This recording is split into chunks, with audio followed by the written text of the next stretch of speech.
在库斯科期间，我就开始着手安排前往亚马逊雨林的计划。这是我来南美洲必走的行程。在旅途路上空闲的时候，就开始收集资料，要如何过来。最后，我决定坐飞机来到这里。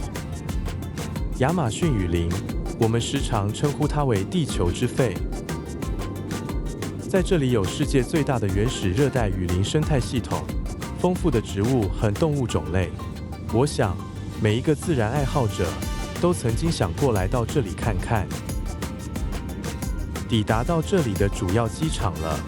马尔多纳多港是进入秘鲁亚马逊雨林其中一个主要的重点城市。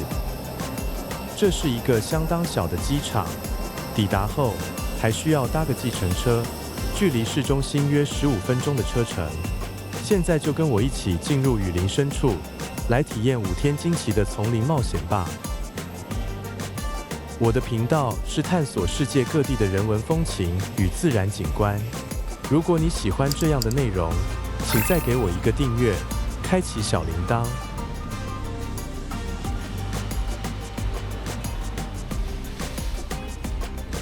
从秘鲁过来亚马逊，总共有3大地点：伊基托斯、马努国家公园、马尔多纳多港。3个地点各自有它的优点。要如何过来？我想了很久。我决定过来马尔多纳多港，其中一点是不太想再走回头路的方向到伊基托斯。这里可以从库斯科直飞，这里的观光业较小，跟雨林也较原始。这一区域也是世界上生物多样性指数最高的河域。这些原因都让我下了最后的决定。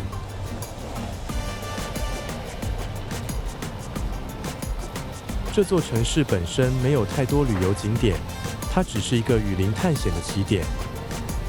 一般旅客到这里就会安排事先预定的雨林旅馆，或是研究站型旅馆。这里的历史起源可以追溯到19世纪晚期，在1870年正式建立成为城市。城市的名称以19世纪探险家 Faustino Maldonado 而命名。他曾经在当地此流域的探索，为世人开启这片空白的地图。这一区其发展最初和南美洲的橡胶热潮密切相关。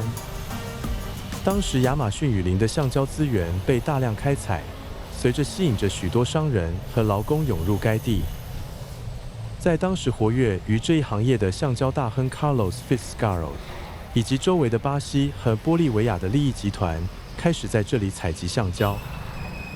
这些商人利用劳动，奴役了当地的居民，并在1889年至1892年之间也带来了疾病。沿岸的土著居民因为从未接触新的病体而爆发流行病，导致许多当地人未能幸免的死亡。来到现代，秘鲁在保护环境和生态旅游方面投入资源，这里逐渐成为秘鲁亚马逊的生态旅游中心。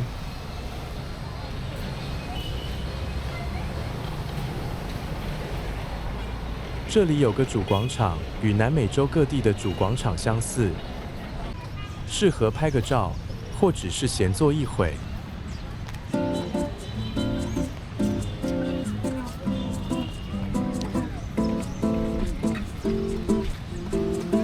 许多小朋友在这里玩耍。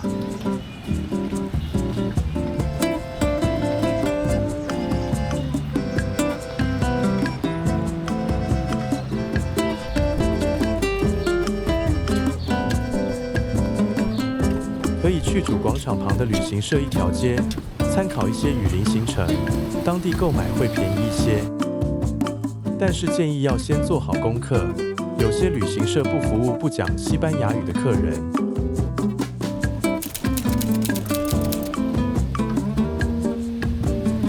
从主广场步行就能抵达，可以走到在秘鲁最长、最大的桥形建筑。它是连接秘鲁与邻国巴西的重要桥梁，这里相距两国约300公里。桥上有人行道，我在上面简单的散步一下，看看河流。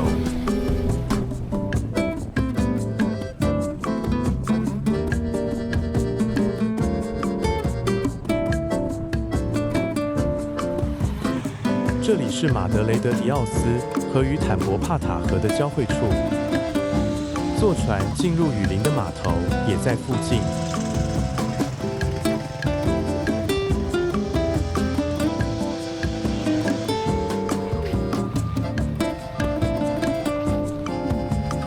桥旁有一个小广场。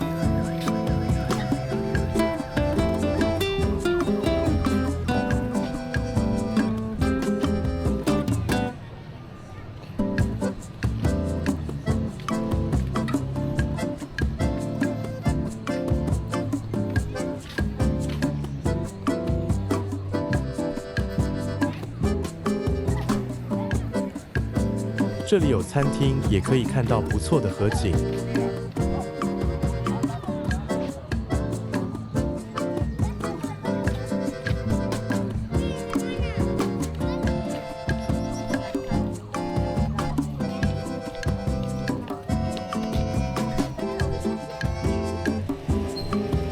这个小镇的景点应该就差不多这样了。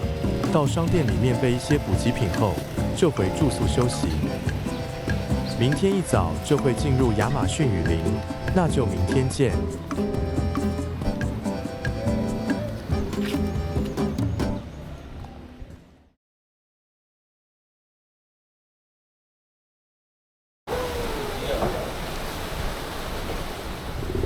隔天一早回到桥旁，这里是坐船进入雨林的地点。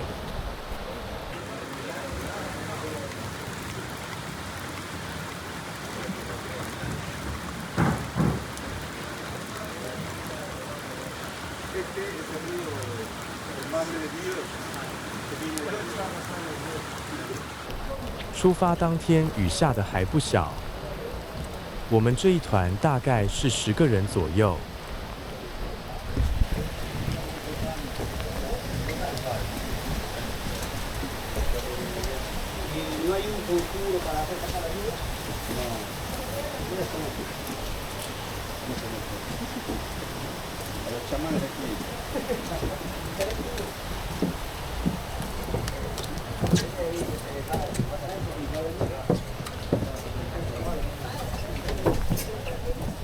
坐的船是这里的主要交通工具，机动长尾船。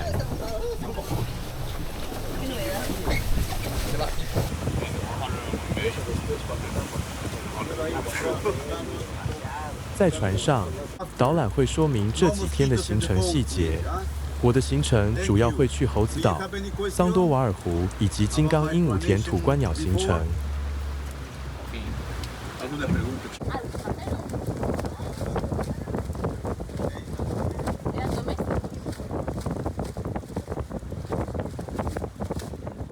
我们会先抵达到亚马逊的住宿，短暂的休息整理一下。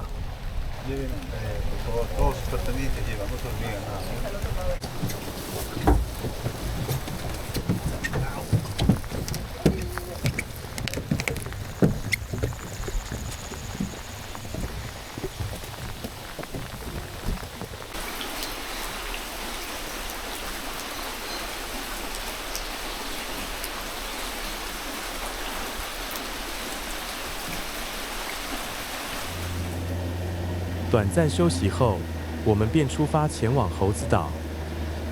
搭船前往猴子岛，大约需要30分钟左右。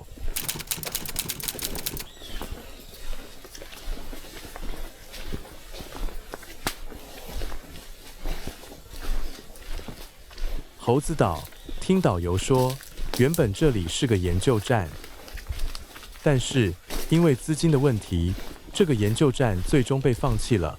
留下来就是这些之前被研究的猴子，而现在的猴岛是一项保育项目，旨在拯救从非法贸易和城市地区的猴子和其他野生动物，将它们重新引入到这个岛屿上。原本这里还有许多其他类型的猴子，但是都已经在猴子群间的内斗被杀死了。所以我去猴子岛的时候，只看到卷尾猴。它们是相当聪明的猴子，它们主要是杂食性动物，饮食包括水果、昆虫和小动物等。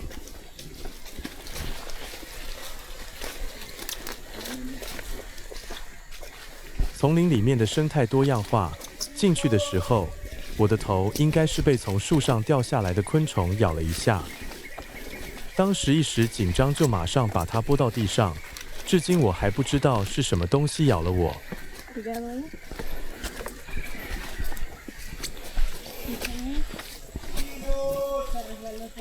在徒步找寻猴子的时候，导游会一直呼喊猴子的名字，告诉他们我们有带香蕉过来。这个岛不是很大，一般的游览猴岛通常需要1到2小时左右。但是我们走了20分钟，还是没有看到猴子。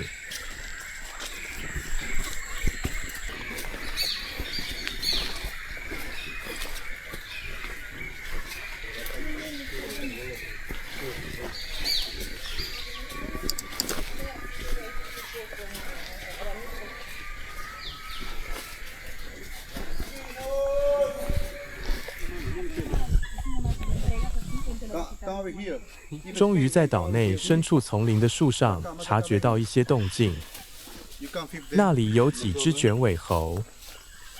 导游还蛮厉害的，可以叫他们下来吃香蕉。我想他们已经相当习惯了人类带食物给他们吃，如果他们已经吃饱的话，可能就很难发现他们的踪迹了。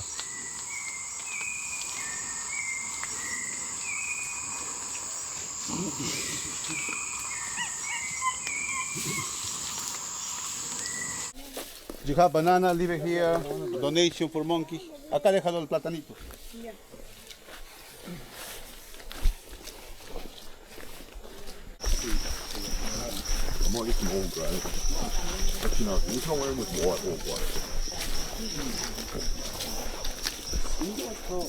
这里能看到热带雨林中最高的树木——木棉树。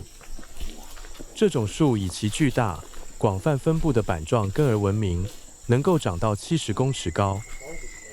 当地亚马逊土著部落将此树视为神圣之树，并称其为森林之母。他们认为这棵树是物质世界和精神世界之间的通道，它的根连接到冥界，而它的树冠延伸到天堂。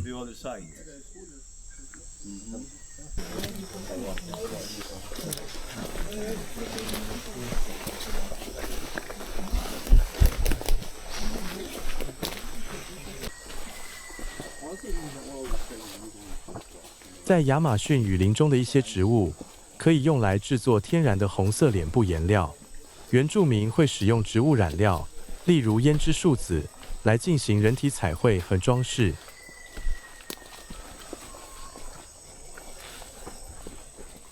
猴子岛的行程结束后，我们回住宿短暂的休息。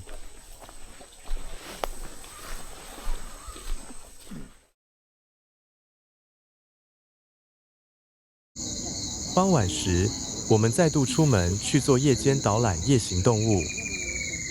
亚马逊的夕阳很美，天空和河流被绚丽的色彩点缀，将如梦似幻的景象交织在一起。我的耳朵边还伴随着丛林静谧的声响。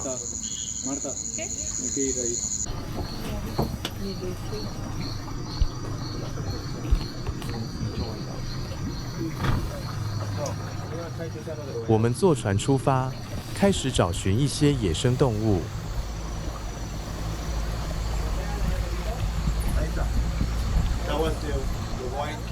探索没多久，我们就看到了凯门鳄，这是一种短吻鳄科的成员。导游说，在夜间河流探索中，经常可以看到它们。它们栖息于草泽、红树林与湖泊等，并以鱼类、甲壳类、小型哺乳动物为食。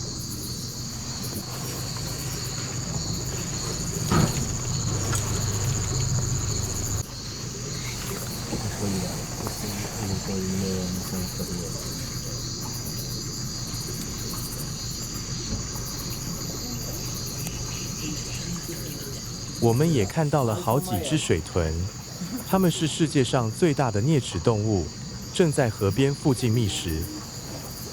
水豚是高度社会化的动物，通常会以约10到20只的群体生活，擅长游泳。我觉得它们实在长得太可爱了，非常有魅力。So they are very good swimmers.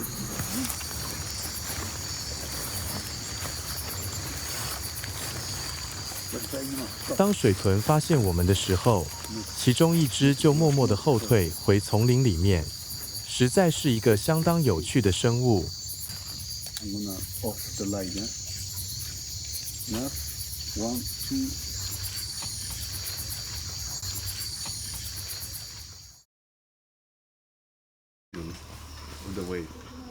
今天特别的早起来，大约早晨4点半就吃早餐，然后便准备前往桑多瓦尔湖。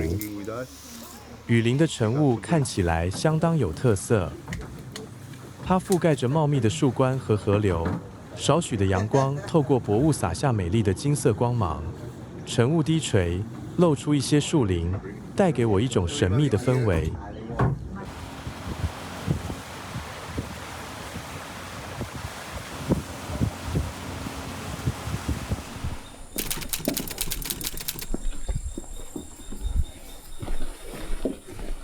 今天是我们正式的进入坦博帕塔国家保护区，这里位于秘鲁亚马逊雨林核心区域，是世界上生物多样性最丰富的热带雨林。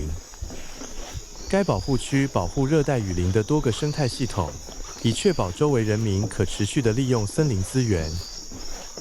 我们大约要走个15分钟才会到湖口的码头。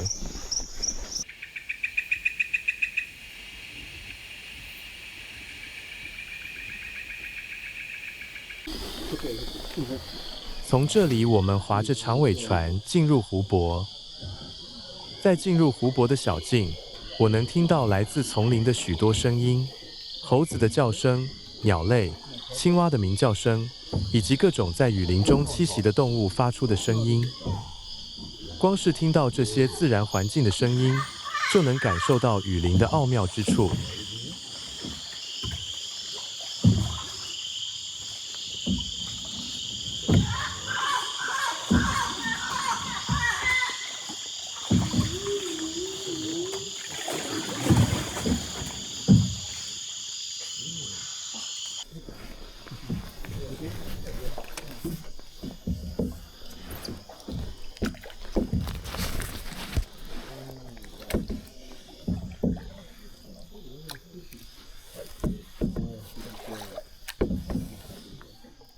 划个10分钟左右，我们就进来到湖中央。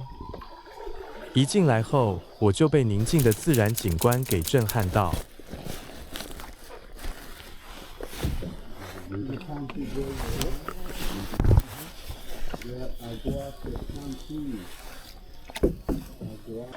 这里的湖水平静清澈，在开放的湖面上，又突然觉得周围变得宁静起来。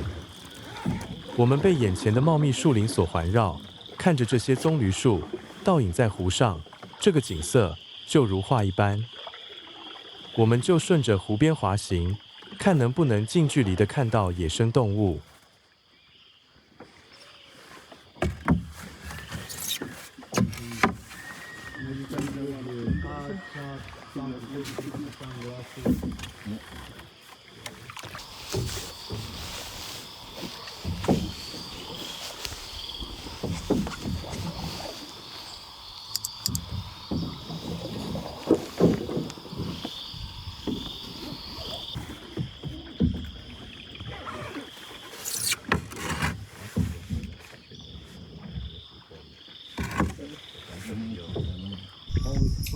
滑行个约20分钟左右，发觉到树林上有一些动静。我们看到一大群的松鼠猴正在往树林的另一边移动，数量可能有上百只。它们的体型看起来相对小只，目测体重可能约为1公斤都不到。好几只松鼠猴的背上还带上了幼猴。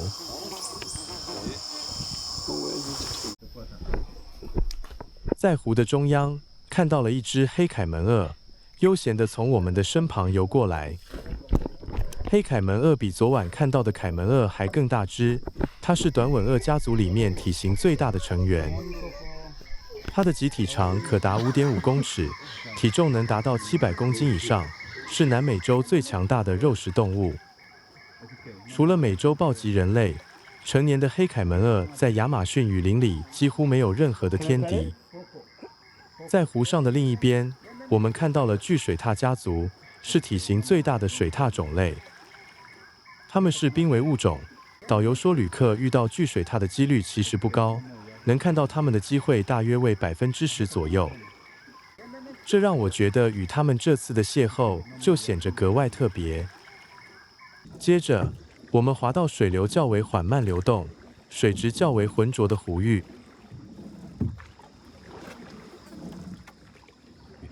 在这里，导游指示我们把将带来的餐点里的小面包屑丢进湖内，丢进去湖中后，面包屑就瞬间的消失在湖面。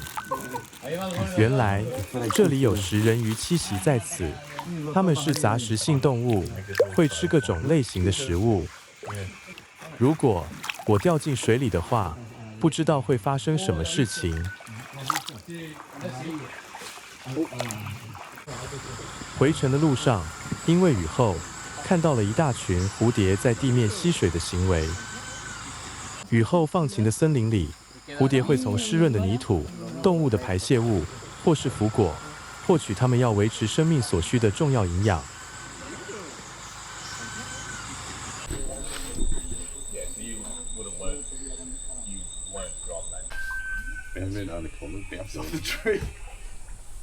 Oh.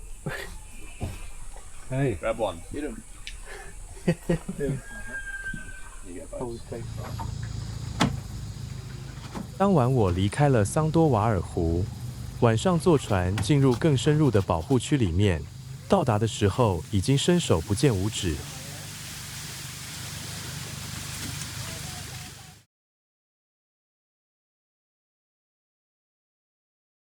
观鸟行程需要一大早就出发。金刚鹦鹉填土的观鸟行程是只能在早晨天刚亮的时候才能看到的奇景。这里已经是位于亚马逊雨林非常深处的河流系统区域。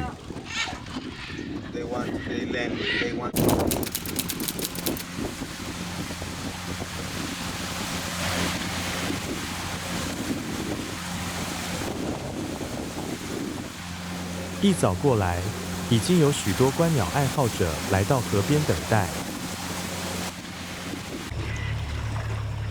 河岸的另一边有高大陡峭的粘土墙，高度约25至30公尺高。在清晨约6点左右，已经有数百只鹦鹉聚集在那里，在粘土墙上舔泥，补充矿物质，跟抵消果实毒素。这种行为研究者称呼为金刚鹦鹉填土。在这里，我的耳朵整个都是鸟儿们震耳的叫声和拍打翅膀的声音，感觉就像鹦鹉群在开演唱会一样。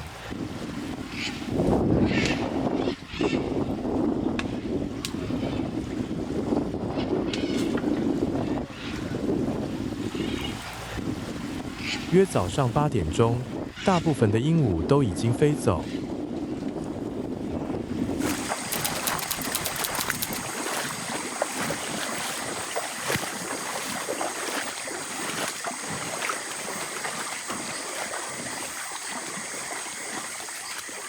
晚上，我们去夜间雨林徒步。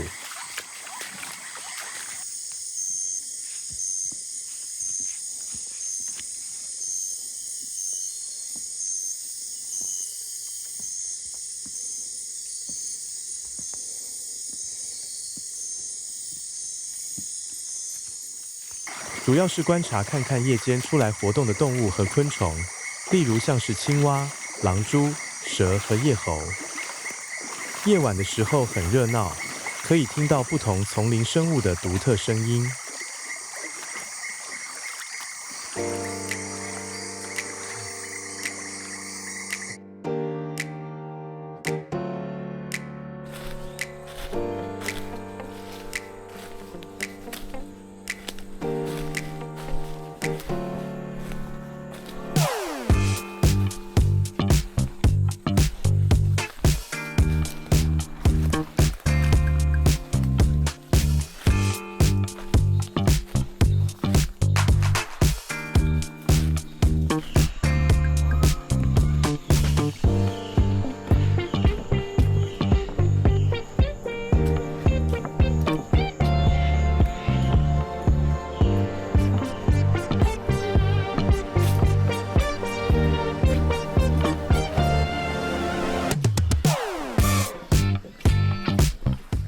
保护区里面也有几个瞭望塔，可以方便观察各类生物。